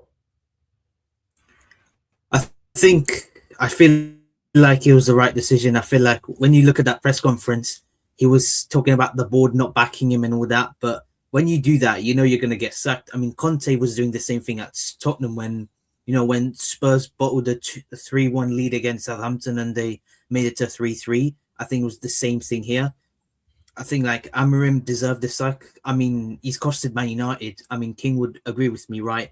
The fact that Amorim has made strange in-game decisions. I mean, his management was so weird at times. I mean, he bought off mainly for Ugarte when you're cruising against West Ham. I don't know what that was about. I mean, he's copying Arteta when we were 2-1 up against Sunderland and he won a defender and we shut the bed. So it's the same thing right here. I mean, he's playing players that don't play in their position. I just don't know what he's doing.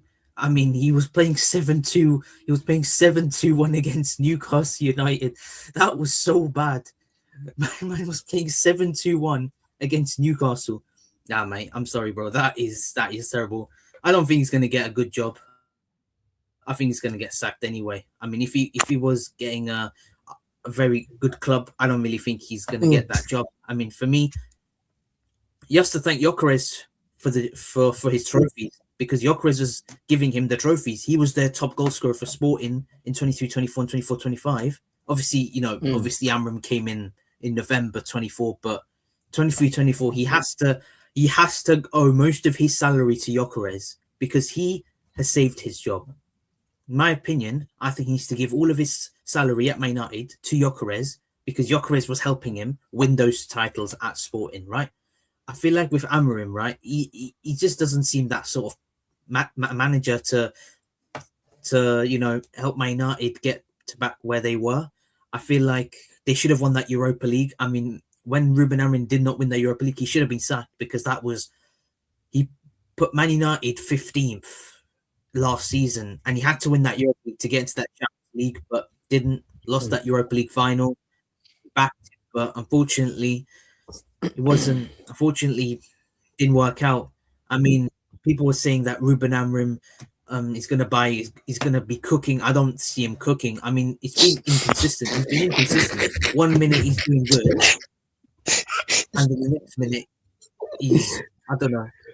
His head is somewhere else. I don't know why. He might be. I don't know. He might be going to a next planet or something. He's like 1 minute he was doing good, and now he's thinking about going to a different planet.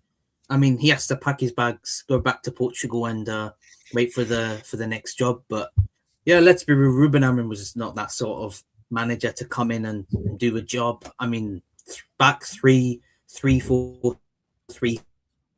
is not working.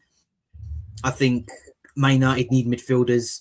I don't think that's a debate. I mean, but yeah, it is what it is. Ruben Amorim's been sacked. There's nothing I can do, but they just have to find a proper manager. I mean, Darren Fletcher's their interim. I think it might be an interim until the end of the season and then get a new manager. But it looks like maybe, I don't know, King, who's the next manager going to be. I don't know who's the next manager will be. But yeah, Ruben Amorim is one of the worst managers right now. He is the worst manager, bro. Bro, there's no debate, bro. Like, bro, I don't know what game it was. I think it was after the Everton game or something, yeah. And he was saying about, because obviously we all know that Kobe's been on the bench for ages, and he was like, he was like, because the reporters asked him, the reporters asked him about,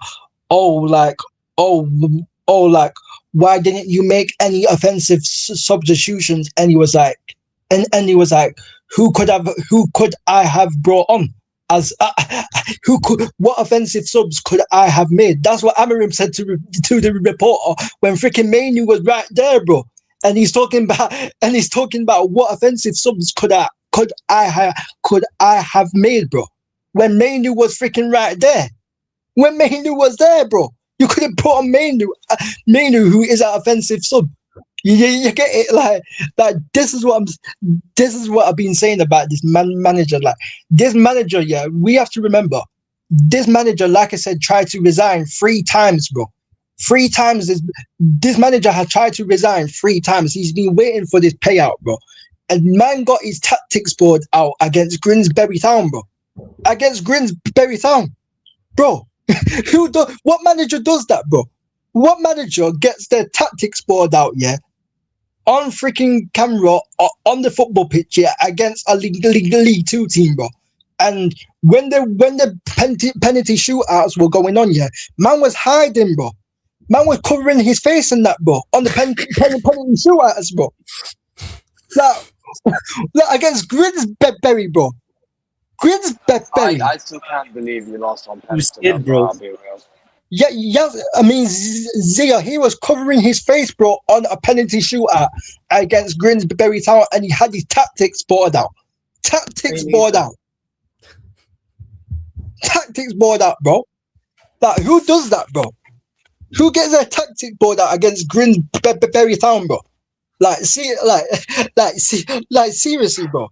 Like, come on, bro. I think he was just scared to show his face out. I think he was just hiding. I think he was hiding because he was scared to show his face out. Yeah, this manager was also talking about, yeah. When, by the way, this was when we was 9 to like 10 months into his system. This manager was like, oh, the players have to adapt to the system before I adapt. What? What do you mean the players have to adapt to the system before you adapt? You've been playing this system for what? You were playing the system at that time for 8 and 9 months, and you were talking about you were playing the same system for 8 and 9 months, yeah, and it wasn't working. But you're telling the players that they have to adapt to it, even though it's not working. What type of foolishness is that? What type of foolishness is that? How about when something is not working, how about you change it? Not the players. How about you change it? Like I said, this manager has no self-awareness. This manager was like, oh, the owners, the sporting directors, and these men have to do their job, and I will do my job. No, you won't do your job because you're sacked. You're sacked. You won't be able to do your job because you're sacked. And also, you wasn't doing your job. Yes, I agree that Jason Walcott and the sporting directors should do their job. But we don't want to hear it from you, Amorim. We don't want to hear it from you. Because you wasn't doing your job either, bro. So you can get the hell out of here, bro. Good riddance to you, bro. Yeah? Yeah? And I don't care what next club you go to. You can take your boys Dallo and Bruno with you, bro. You get it? You can take your bedrooms. You get it? You can take your Portuguese bedrooms with you as well, fam. You know what I'm saying? You could freaking even bring Ugarte, bro. You could bring Mason Mount, your freaking lover boy, fam. You know what I'm saying, bro? You can bring your guy Mason Mount as well, bro. You get it? Like, good riddance to you, bro. You get it? So, like I said, free Manu and free Xerxes in it. You get me, bro? Like this manager can take Mount. This manager can take Dallo at their next club, bro. Whatever club he goes to next, he can take his freaking love boys and that, bro. You get? He can take his love boys with him as well, bro. This Northside, this manager had the audacity. Yeah, I just said to Koala. Yeah, this manager had the audacity to say, the sporting directors need to do their job. The sporting directors need to do their job, and I will do my job. Bro, you haven't been doing your job for 12 months, bro. And you're talking about the sporting directors need to do their job. You're not even doing your job. And you're talking about the sporting directors need to do their job when you're not doing yours. It's crazy work. He's not even admitting his mistakes, bro. He's not even admitting the mistakes he's making. He's just saying, I'm not going to change the system. He said it in the derby against Man City. Go on. Yeah, and bro, even when he said, I need more money to play my football, you already knew there was no accountability there. Because how are you saying I need more money to play my football, bro? Like, money's been spent, bruv. You know what I'm saying? You need to spend 300 mil, bro. You need to spend 300 mil, bro. Come on, man. I get it, but then why are you playing Kobe? Why is he not utilizing Kobe Mainoo? He was playing Kobe Mainoo on the 8 instead of the 10. No, but Koala, that's not an excuse, and you want me to tell you why that's you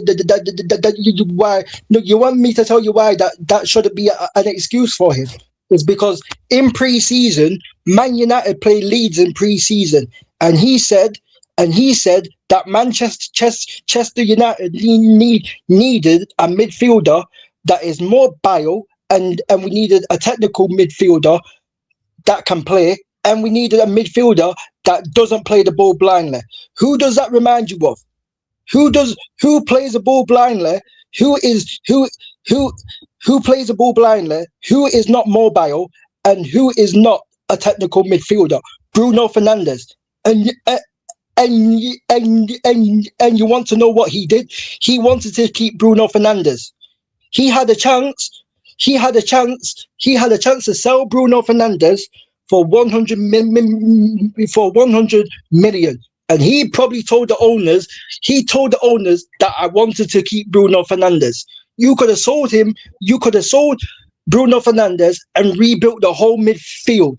It's not just the 100 million, it's also the wages as well.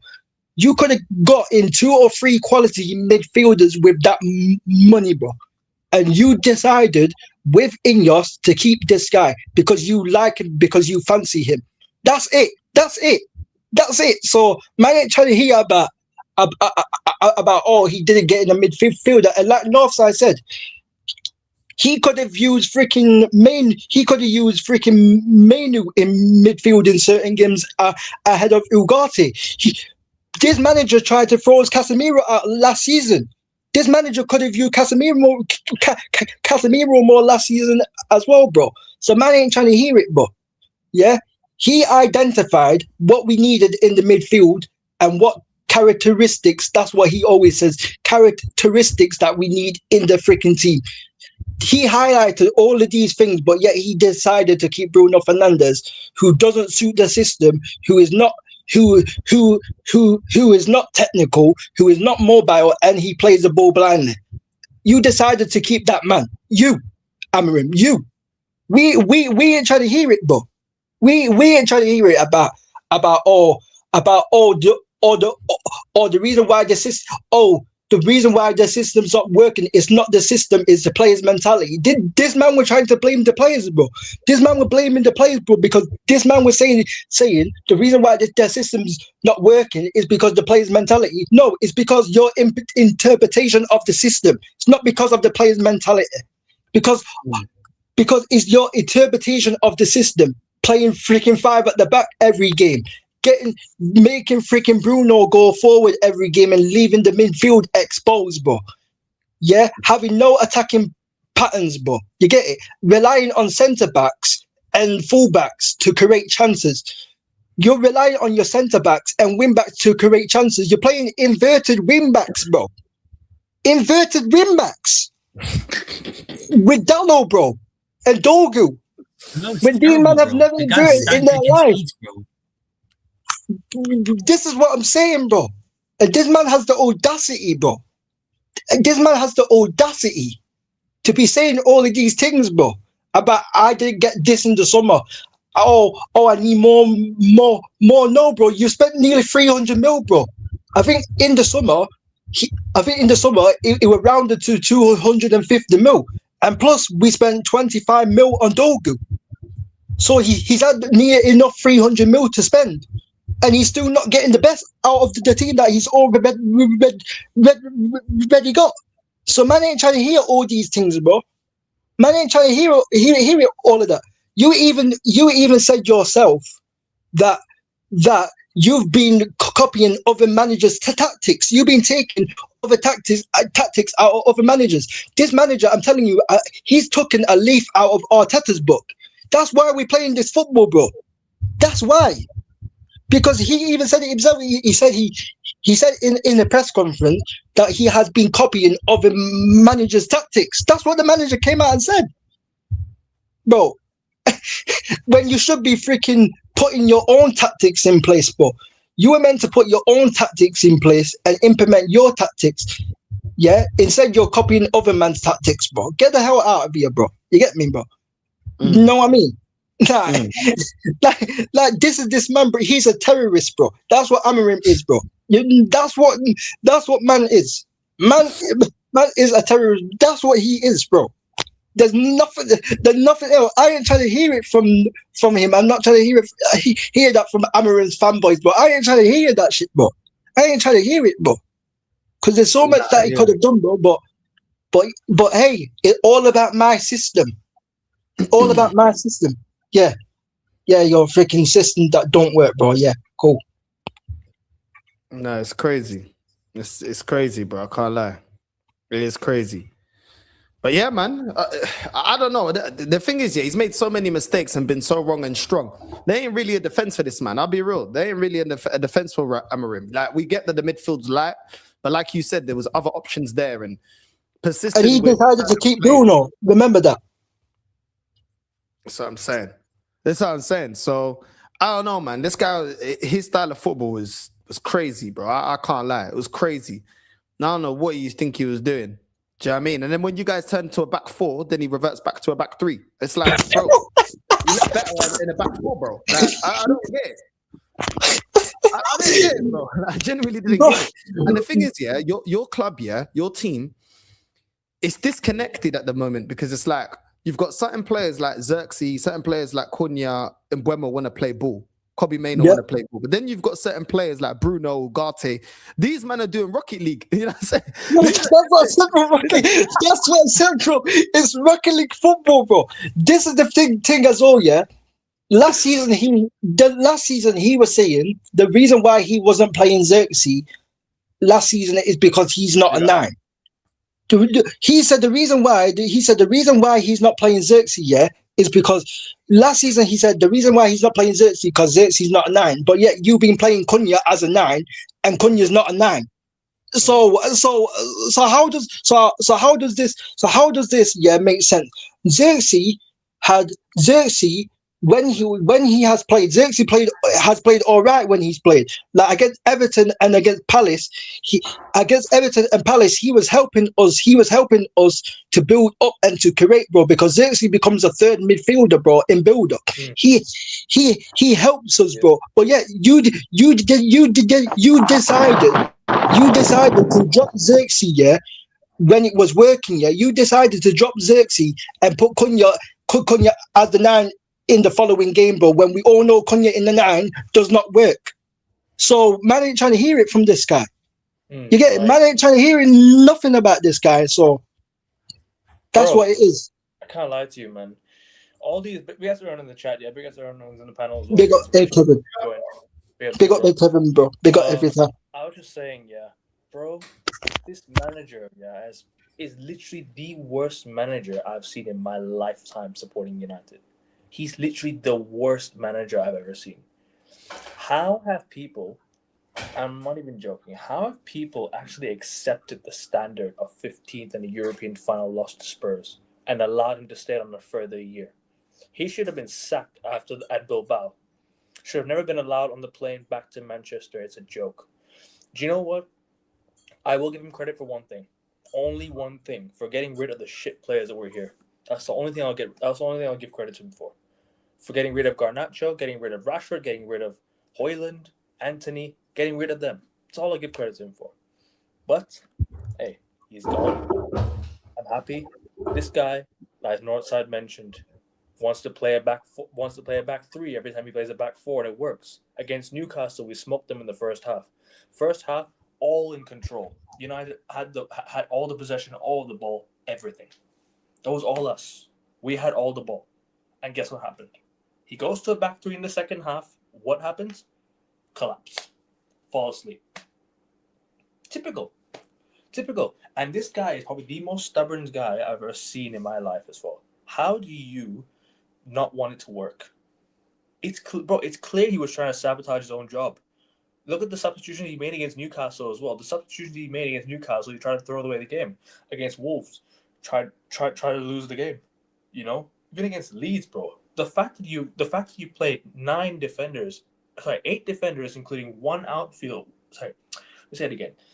8 defenders plus 1 goalkeeper, 9 defensive players he played. 9 defensive players against one of our biggest rivals at their ground, Leeds. Yeah? That's embarrassing. And people are happy with a 1-1 draw away at Leeds. Bro, look at where Leeds are in the table. Look at where they are in the table. And I'm supposed to be happy about Leeds. Drawing away at Leeds. I hate Leeds. I despise them. Seriously. Yeah. That's an embarrassing result, bro. Celebrating a 1-1 draw away at Leeds. What are we doing here? You know? It's what it is, though. I don't speak for everyone. My fan base is like that. But hey, at least he's gone. Bro. Hey, yo. 5 unbeaten, though. 5 unbeaten, though. That's what they were saying. 5 unbeaten. Yeah. King. Yeah. Are you happy, bro? Are you happy? Like you've got a gift, early gift 2026. You know what was a sackable offense for me? Like if I was playing Amad Diallo as a right wing back is a sackable offense. No. Straight away. No. Don't even look at that. Not even that. Don't look. Losing to Grimsby is I know there's a lot of things. I know there's a lot of things, but yeah, losing to Grimsby as well. Yeah. I think it's a bit late, but I have one of my best friends, bro. He's Man United. North knows him, innit?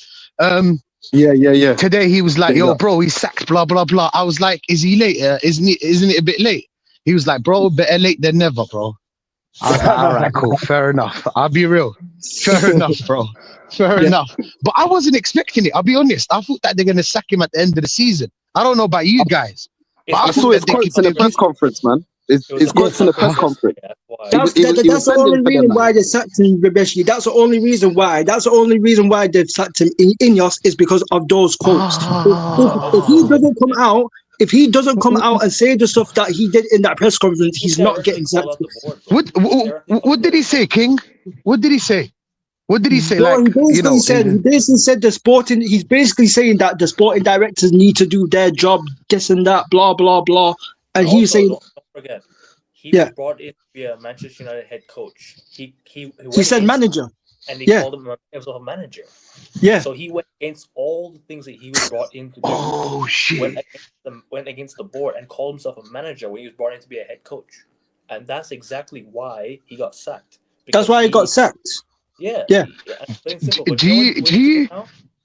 What we need to do is we need to fire. We need to fire Jason Wilcox and Omar Barada as well because I hear it. But bro, do you think he wanted to get sacked?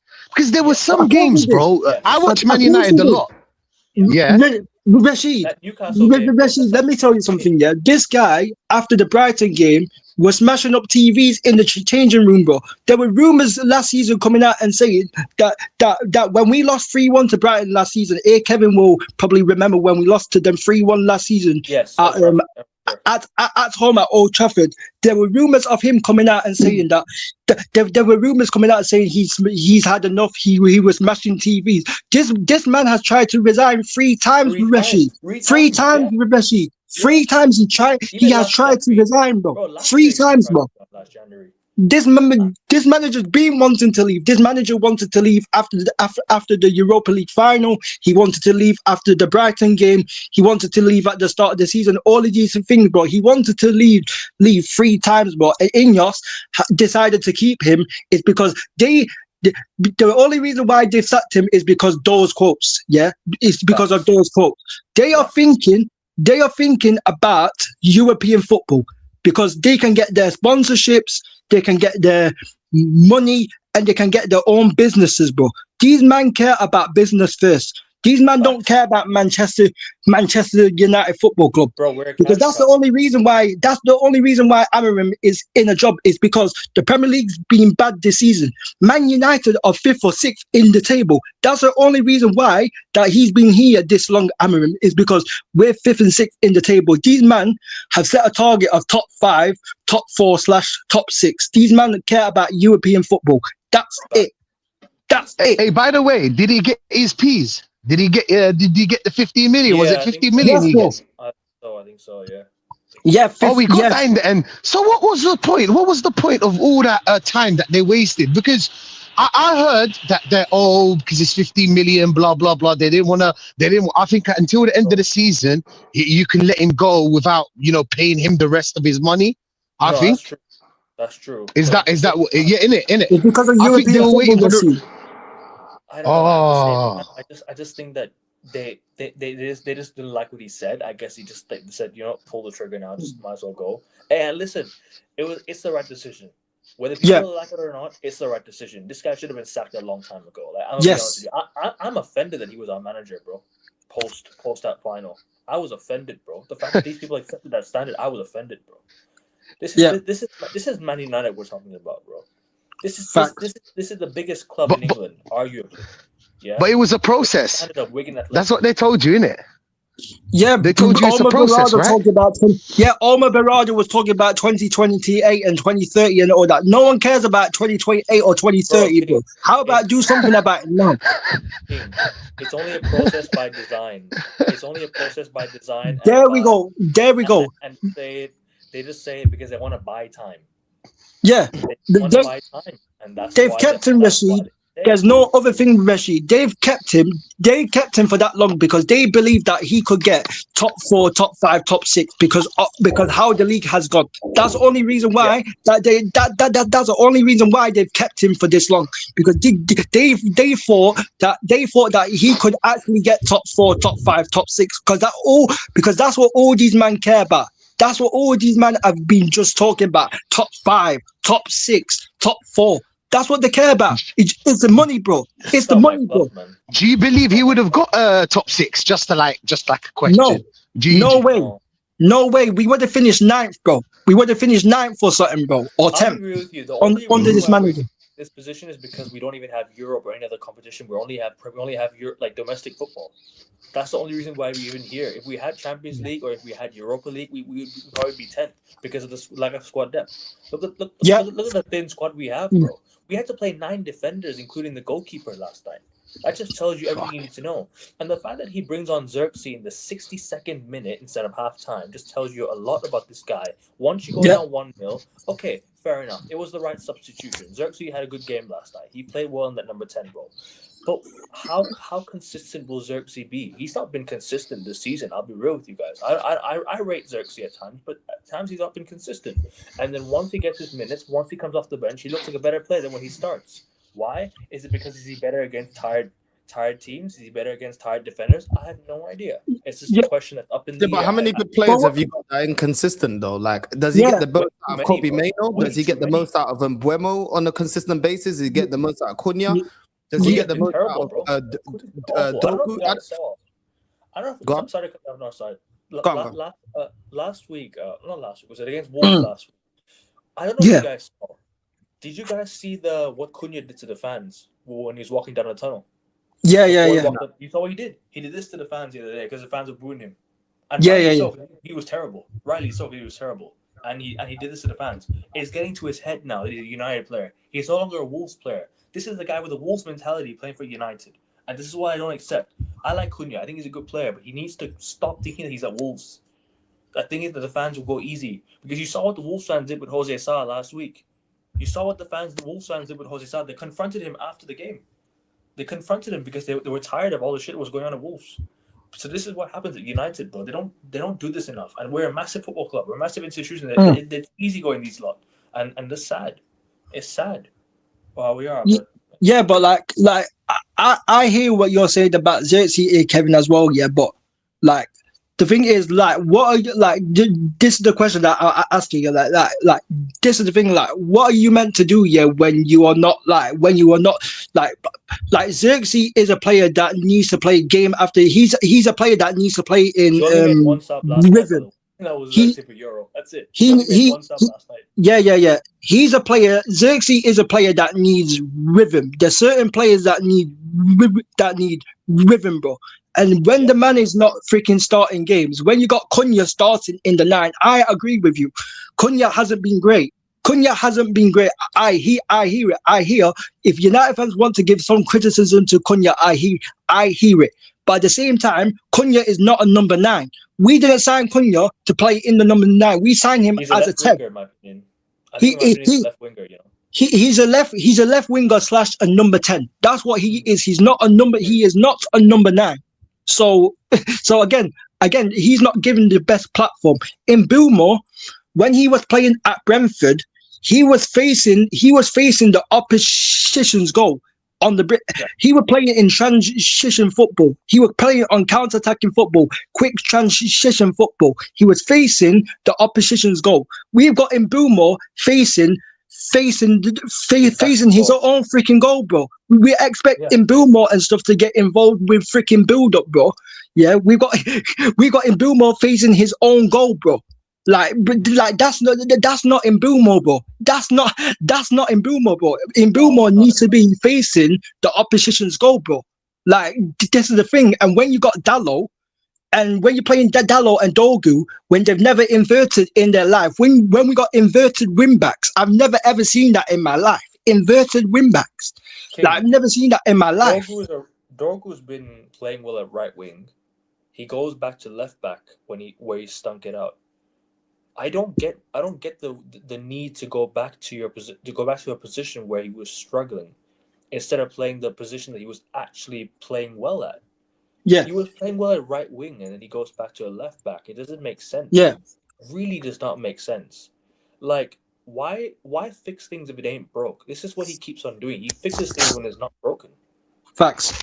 He changes it to a back 3 when it's working in a back 4. It really pisses me off, man. I'll be honest with you. It really, really does my head in, man. And like, and now that he's been fired, we need to get rid of Omar Barada and Jason Wilcox as well, because Dan Ashworth got sacked when Ten Hag got sacked. Do you remember that? Yes. You need to get rid of the people that worked with him because of the failures that happened alongside him. So they have to get rid of the failures with him. Otherwise, you will never rebuild this football club again. We haven't gone. I hear it. But you don't get rid of the people that's been here for a long time. That's been trash. You don't get rid of the trash. You just keep it there. That's why rinse and repeat, rinse and repeat, rinse and repeat. That's why everything's the same. People keep on talking about rinse and repeat. Recycle everything. No, you have to get rid of the deadwood that's been here with the guys that have been trash. You can't just keep them here once you've got rid of of one problem, but you haven't got rid of the other problems. The other problems are still lying there. You have to get rid of that before you can get rid of the other biggest issues, which is the manager and certain players as well. And then you have the Glazers, and then you have Ineos, and you have all them, man. But you have to get rid of the board as well, because the board has failed him, and he has failed the board too. They never aligned with the decisions. It's always been the board has their decisions, Amorim has his decisions, and the board disagree with each other. So you're not on the same page. So how do you succeed? You have to be on the same page to succeed, and they were never on the same page. Since Amorim came in, they've never been on the same page. You could tell from day one, this guy's press conferences were a bit sus. I can't lie to you. But of course, that's just my opinion. Of course, and this is what I've been saying for the longest. Like I said, Ineos wanted to keep Mainu. Ineos wanted to take. Bro, how are you letting Bruno come in? How are you letting Bruno come out and say that the owners wanted to sell me, but they didn't have the courage? How are you letting a football player? How are you letting Bruno come out and say with his own mouth, saying that the owners wanted to get rid of me in the summer, but they didn't have the courage? Like that's a violation, bro. How are you letting Bruno violate you like this? On the table for Bruno Fernandes, United should have just said, you know what, we'll take that money, we'll go and spend it on more Bruno Fernandes, sorry, like 4 or 5 Bruno Fernandez's and let go of one? Would you rather go rebuild the squad with 100 million, or would you rather keep one player? You know what I mean? Sorry, I think the reason why they didn't make a move is because if you make a move, everybody else will hear about it, and then you won't get your 100 million. So this is if. Do you get what I'm trying to say? Yeah. Because if you want to sell the player, you won't sell him with that same amount.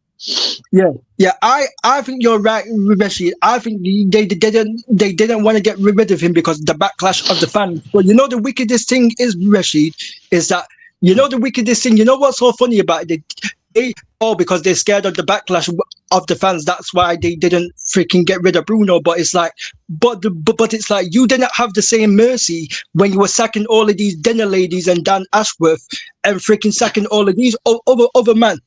You get me? Like these man were sacking dinner ladies and stuff like that, bro. These men were sacking dinner ladies, but they are scared. But they are scared of freaking having backlash of the fans, because you were getting backlash of the fans when you were sacking dinner ladies, bro.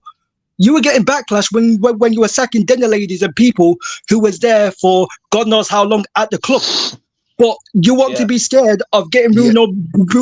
You want to be scared of getting rid of Bruno Fernandes because of the backlash. It don't make sense. We've gotten rid of David Beckham, Wayne Rooney. Not just the backlash. Legends. And this guy is. Not just the backlash, by the way. It's the money, because Bruno, bro, you'll make at least 100. Bruno, 80 at least. But if you're trying to sell him and everybody else hears about the problems that he has with Man United, people would offer 40. Do you get what I'm trying to say? Because he's going anyway. So I think it's both. I think it's the backlash from the fans, because he's a fan favorite. Yeah, it's not just the 40 and because of the money. It's not just the 40 mil though. It's also like even 40 mil would be decent, because it's like, bro, you got to remember Bruno's on 300k a week as well, bro. You got to remember this. You got to remember Bruno is on 300k a week as well. So you're combining whether it's 80 mil plus wages or 100 mil plus wages or 40 mil plus wages, 300k a week. That's still a lot of money, bro. That's still a lot of money. King, Bruno gets GA. Bruno is a name, whether you like it or not, whether we like it or not. Because I don't like him like that, but he gets the GA. And when you get the GA, you will get a lot of offers, especially from Saudi, places like that. They'll just follow the GA stats. He looks like he's doing a good job. They're not going to go in that deep. You know what I'm saying? Any player that gets GA, you know how much they get sold. We've seen it multiple times. You're right. So you're right. I feel like they're a bit greedy when it comes to that. No? Yeah, Bruno's a big profile, but you guys think Bruno Fernandes is overrated? Yeah, of course, bro. Yeah. I think as a player, yes. In terms of output, you can't knock the output. The output's like crazy. Do you know what? Yeah, if you watch Man United every game, you'd understand how Bruno is overrated. Do you know what I'm saying? Those assists that he makes, he fucks. Trust me, he fucks it up like about 20 times, and then he gets one right. Do you get it? Bro, it's Rocket League passes, Rishi. That's what it is. It's Rocket League passes, bro. That's what this guy does. It's Rocket League passes. I said to Northside, it's Rocket League football. That's what I said to men, bro. You know what they don't do? They don't look at the turnovers. They only look at the numbers that he gets. They don't look at the numbers that he loses the ball. The amount of times he loses the ball, the turnovers. Yeah. They don't look at that. They only look at the numbers he puts up. Cool, the numbers are there. I'm not gonna knock that. But look at the other side as well. There's two sides to it, man. But that's the way that a lot of them look at football nowadays. It's the same with us. When we're criticizing Arsenal, they'll be like, "Yo, we won today," but I'll be like, "Yo, it ain't looking sustainable." What we talking about? You know what I mean? And then when they look at Liverpool, they look at other clubs and say, "Oh, yeah, that's not sustainable." It's like a lot of these fans these days, man, they just look at the result only. They don't look around the field. And when things go wrong, then you're like, yo, where's Bruno today? Because if you're just gonna rate him in terms of output, when the output's not there, you're like, yo, what did he do today then? Yeah, what else did he bring into the team when the output isn't there? The only type of player that I look at purely output, or I can forgive purely output, is if you're a gunman in front of goal. Like Aubameyang was pure output. Other than that, he ain't gonna offer you much. You know what I'm saying? Like but that's what it is. And he's a striker. When you're a midfielder, look at the way Reinders scored his goal yesterday. Oh yeah, yeah. Look at the runs. Look at the movement off the ball. Look at Turkey as well. Look at the assists. Look at the movement. Do you know what I mean? They bring more than just output. So when there's no output, guess what? They're bringing other players into the game. They're actually reading the game properly, making the right passes. Do you know what I'm saying? So when you look at their overall performance, you can say, yo, they didn't score a goal or they didn't get assists. But guess what? They were taking the game well, or they were counter-attacking well. And that is the thing with Bruno. Every single time I see your team trying to transition out from the back, he's losing the ball or he's spamming crosses, and it's like, bro, that wasn't the right pass. Didn't you see the run from Xerxes? Or didn't you see, like, you see other players with that intelligence, yeah? Like, I see Kobe Mainoo. When you do play him in a 10, I see Kobe Mainoo actually looking up, seeing where their players are. Do you know what I mean? Trying to bring players into the game. Even Xerxes. Yeah. There's games where Xerxes hasn't, and I know he's a striker, but there's games where Xerxes doesn't get no goals. But I see him holding the ball. I see him linking up. I see him doing other things. Ultimately, you're judged as a striker based on output. But some strikers, they can give themselves a bit of grace by being able to offer more. Right now, we're looking at Gyökeres saying, yo, Gyökeres, the only thing you're really good at is output. Scoring goals and output. Yeah. So when you're not scoring goals, it's harder to justify. And that's why my fan base got twanged into thinking, oh, Jesus is back. They're the opposite of each other. One is very good at finishing. The other one's very good at link-up play. The problem is Gyökeres has come in to be the finished article. We're not playing to his strengths. You're saying how many players at Man United are inconsistent. But there's a reason. Why is Gyökeres inconsistent at Arsenal? Do you know what I'm saying? There's a reason. Why is Saka inconsistent at Arsenal? There's a reason. Both come back to the manager. There's things that the manager's doing wrong. With your team, it's the same mode. Like, Casemiro is expected to win the ball back and build up from the back. He can't look at Ugarte and say anything. You can't expect GA from a defensive midfielder, man. You can't expect GA from a defensive midfielder. It's just, he's on an island as well, bro. Man's on an island on his own, bro. Like, Ugarte can't even transition with the ball. Ugarte can't. He's not even that great defensively. Ugarte, I'm not saying Zubamendi is better than Ugarte. But I got the same issue with Zubamendi that I do with Ugarte. They're players that you're supposed to be a defensive midfielder. Yeah, I don't see you winning the ball back enough. I see you out of position. I see you not holding down that midfield. I see you putting more burden defensively to the player next to you instead of you having some control of that midfield. Ugarte leans a lot on Casemiro. Zubamendi leans a lot on Declan Rice. You know what I'm saying? And this is the problem, when a player can't defend properly, but then you're giving me nothing going forward, I can't justify your space in the team. And when the manager continues to play these players, it's like the fans are looking at you thinking that there's numerous games where I can say, yo, this player ain't doing enough, change it up. But your manager continued with Ugarte in that midfield. Me and Rashid have sat numerous times saying, yo, why don't we put Skelly in that midfield? Because he can defend, he can transition. And every time he plays left back, he inverts into that 8 role anyway. So that's the space he's occupying anyway. So I don't it's a mess. Defensive work, but you also got someone that's comfortable with the ball. As well. We have Lissandro Martinez. Ugarte is not press resistant. Surprise, surprise. Zubamendi's not press resistant. Facts. Because these men are not ballers, bro. Because ballers, when I used to see Santa Cazorla getting pressed, technically it's able to get away from the player, create some space, pick the pass. I don't see that from Zubamendi, and I don't see that from Ugarte. And then your fan base Casemiro. I was like, Casemiro's not the problem, bro. Casemiro's never been the problem. He's never ever been the problem. He's never been the problem. It's like, bro, it's crazy. He's high earned. He's a high earned player. That's why he's scapegoated. You know, these fans love to scapegoat these high wage players, and that's been the single biggest issue in the football club. They like to scapegoat people that have not been the problem. They scapegoated what's it called? Pogba, Jesse Lingard, all of these men, get scapegoated, bro. Saying Pogba's the problem, Lingard's the problem, this guy's the problem, Alexis Sanchez is the problem. All of these men, but they don't never look at the manager, bro. We're better off with them than without them, bro. Now look at it's crazy. The system, though. Get poison. You can't put a player like Casemiro with Bruno in the midfield and expect him to hold it down by himself when he's 35 years old. Maybe if we go back like 10 years, you remember when he was at Real Madrid? Cool, maybe. Even then, you know what Casemiro used to do with Real Madrid? All he does is clean up. He's clean up crew. Picks up the ball, move it onto Cruz or Modric. But it's not just that. That's his job. He used to crash the box as well. Crash the box set pieces as well. Win headers in the box, and he used to pieces. It's not just that, It's not just that, Kevin or Rashid. I said to Northside, I think it was the Bournemouth reaction, And I spoke about if you would have saw Aston Villa's first goal, yeah, Morgan Rogers, his first goal, yeah. People will blame Lenny Euro. People will put all the blame on Lenny Euro. But if you see, their first goal, yeah, Aston Villa's first goal, please tell me why the Dalot and Dogu are in midfield. Please tell me why Lenny Euro is playing in a right back in that situation. Please tell me why Lenny Euro is playing as a right back and Dalot who's meant to be covering that area where Morgan Rogers is in midfield, yeah.